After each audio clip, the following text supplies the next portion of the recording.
Ilang gabi nang ako ang kapiling sa higaan. Tila musmus akong dumarama sa init ng kanyang dibdib at nakikinig sa pintig ng kanyang puso.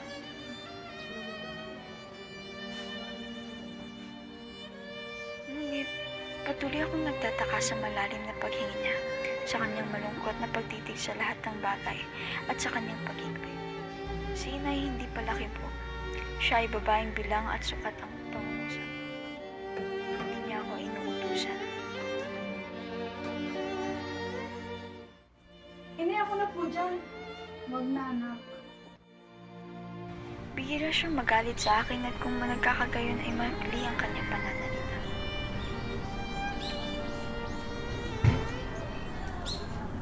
Inay, pari po ba akong maglaro sa labas? Lumigkit ka! At kailangan hindi ako makita. Kailangan di ko masaksihan ang kikistab na puod sa kanyang mga mata. Kailangan di ko na mamalas ang pagkagat sa kanyang labi. Kailangan di ko na makita ang panginginig ng kanyang mga mata. Ang ngiti ni ina ay patak ng ulan kung tag-araw. Ang bata kong puso ay tigang na lupa uhaw na uhaw. Minsan man ay hindi ko narinig na may pinagkagalingan sila ni ama. Pagmat hindi ko mapaniwala ang may magkapiyak ng puso, hindi nagkakahinunuhan. Oh, eto. May dala kong ulam. Pwede niyo mag-inom kami. Oh, nandito ka na pala. Marahil ay sapagkat kapwa silang may hawak na kaunawaan, ang pagbibigayan sa isa't isa ay hindi nalilimot kailanman. Kung gabi ay hinahanap ko ang kaaliwang tinutulid ng isang ama, nagsasalaysay tungkol sa mga kapre at nuno at tungkol sa mga gandang ada at prinsesa, ng isang nagmamasid at nakangiting ina.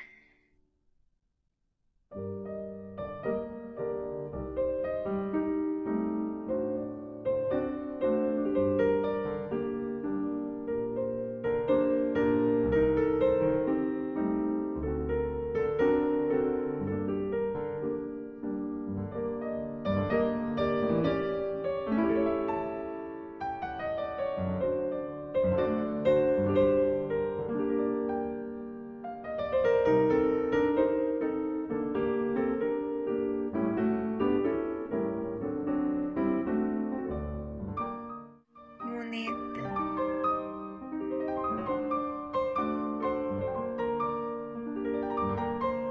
sa halip niyon ay minalas ko si ama sa kanyang pagsusulat at sa kanyang pagbabasa.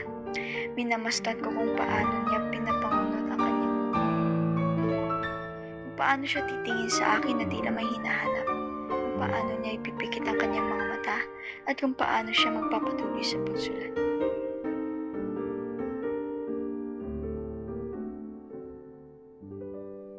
Si inay isang magandang tanawin kung nanunusin ng mga punit na damit, kung nag-aayos ng mga uhalis, nagkakabit ng mga botones. Sa kanyang pagbuburda ng aking mga kamison at panyulito, sa galaw ng kanyang mga daliri, ay natutungan ko ang isang kapanapanabik na kwento. Ngunit ang pananabik na ito'y napapawid. Kapag-pagod ang aking pag-iisa at ako ay naghahanap ng kasama sa bahay, isang batang marahil ay nasa kanyang kasinungalingang gulang o isang sanggol na kalugod-lugod. May ngiti na kawalang malay, bangwang hininga, may maliit na paa at kamay na nakakatuwang pisilin. May mga pisngi at labing walang bahid kasalanan at kasiya-kasiyang hagkan, o isang kapatid na kahulihan ng gulang, isang maaaring maging katapatan. Sakali mang hindi nagkagalit si ina at ama. Lasing ka na naman? Wala ka na doon! Anong wala? Bakit ba? Pabayaan mo ako! Kung nagkakagalit man ay sadyang hindi pinamamali sa akin, ay hinahanap ko rin ang magiling na palitan ng mga titig, ng mga ngiti, ng mga biruan. Sapat na ang isang tuyot na Aalis na ako ah! sa pagpapaalam ni ama. Sapat na ang Maningil na ang mainit sa tubig. sakupin ng panahong itatagal ng isang hapunan. Sapat na ang panakaw na sulyap ni ama upang ipadamang may naririnig siya. Mabibilang sa mga daliri ng aking dalawang kamay kung makailan kami nagpasyal. Si ama, si ina at ako. Malimit na ako ang kasama ni ina. Hindi ko nakitang sinarili nila ang pag-aaliw. si ama sa pag-uwi kung minsan ay hindi ko kinapapansinan ng kakaibang kilos si Ina. Nahihiga rin siya pagdating ng mga sandali ng pamamahinga at kung nakakatulog siya o hindi ay hindi ko matiyak. Marahil ay ito ang tunay na nadarama ng kataling puso ng isang taong inaangking madla. Ngunit walang pagsisi sa kanyang tingin. Ilang taon na ngayon ang nakaraan ng may ibinalik na aklat ang aming tagapaglaba. Sino po sila? Ito ang iyong kalabaglaba.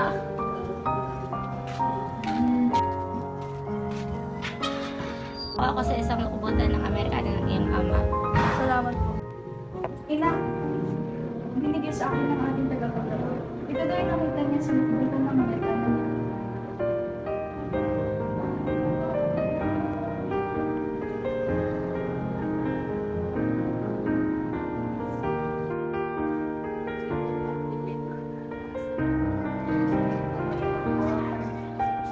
Kinabukasan ay may bakas ng luha ang mga mata ni Ina. Lalo siyang naging malungkot sa aking paningin. Ano kayang nasa isang tala-arawan?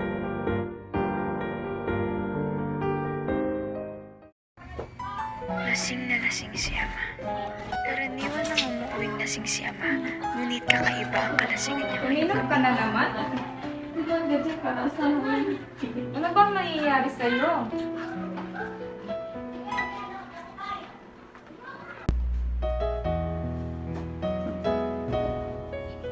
Teka, pagtitimpla kita ng tiyan.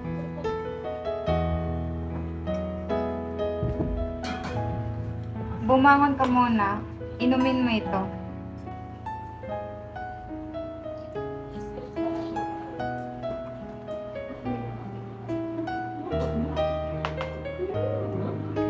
Sapagkat may susulat ako.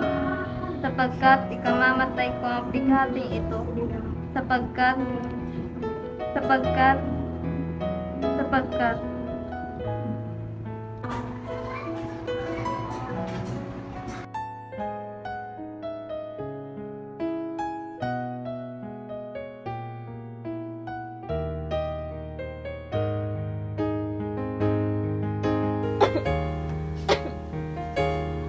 ang sakit ng dibdib ko at ulo.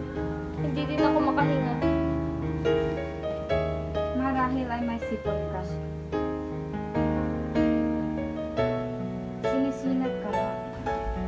Kumuha ka ng basang panyolito at punasan mo ang iyong anak.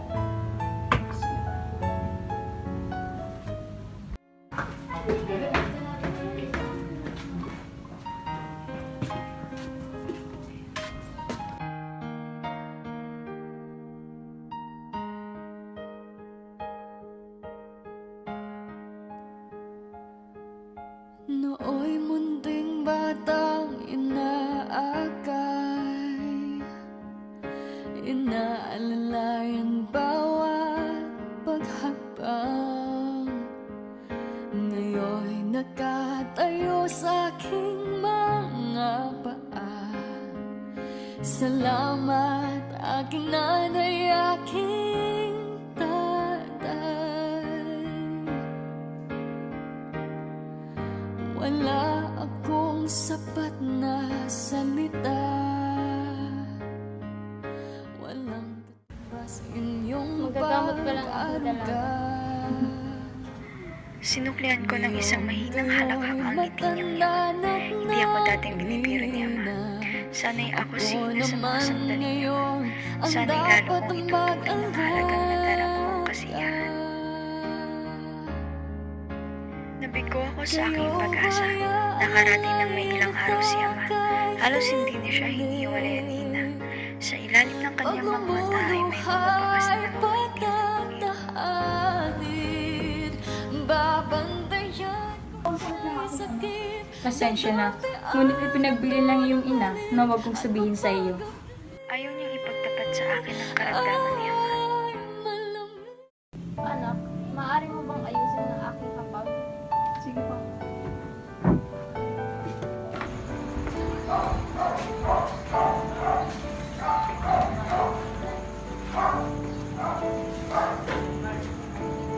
Ang pangilalim na kahon ng kanyang hapag ay nabigay sa akin ng hindi gaanong pagtataka.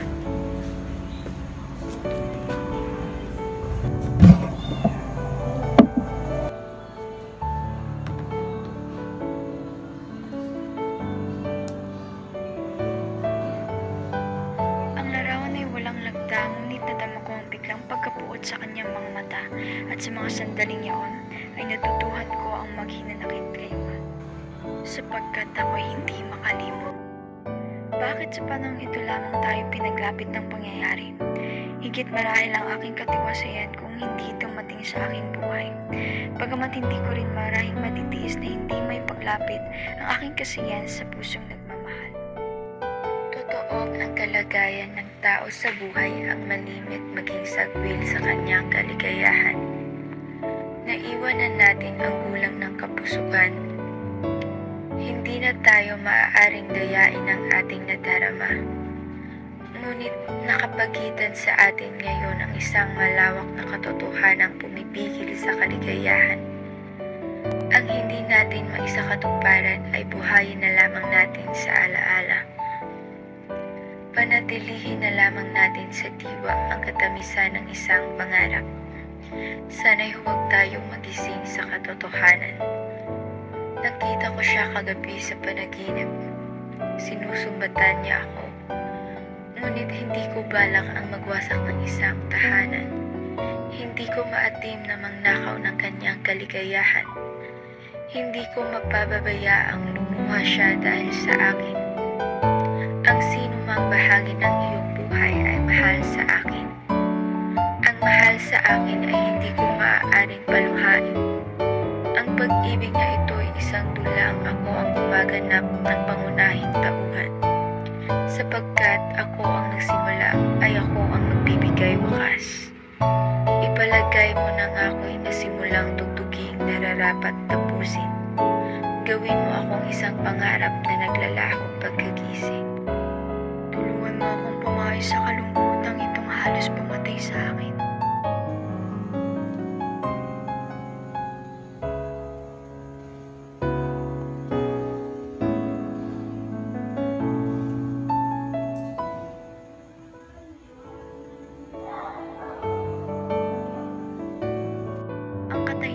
Magitan sa amin ni Ina ay hindi pa napapawi.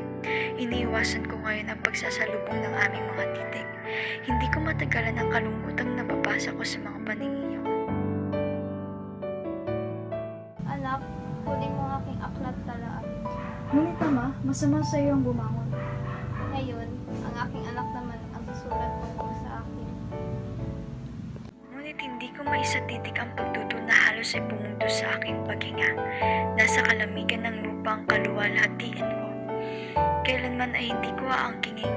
Likha ng aking mga daliri ang ilang salitang ito. Huwag kang palinlang sa simbolyo ng iyong kalooban. Ang unang tibok ng puso ay hindi pag-ibig sa tuwina. Halos kasing kulang mo ako ng pagtaliin ang mga puso namin ng iyong ina. Mura pang lubha, ang 18 taon. Huwag ikaw ang magbigay sa iyong sarili ng mga kalungkutang magpapahirap sa iyo habang buhay.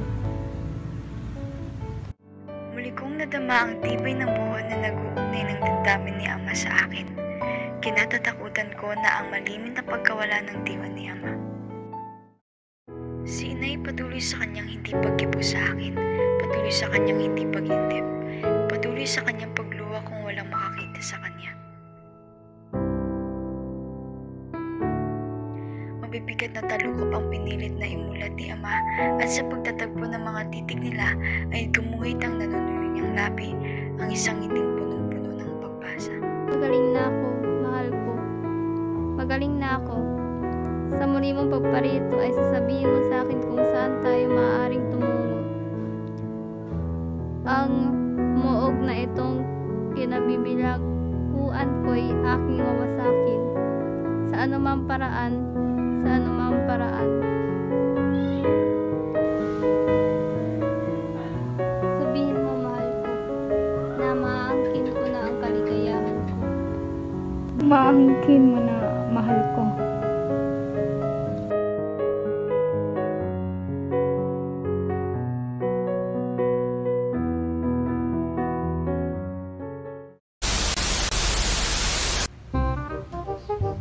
Anong wala?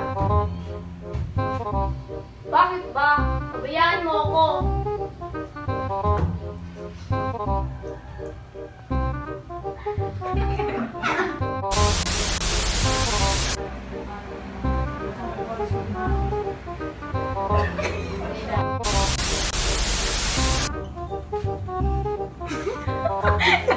Ano?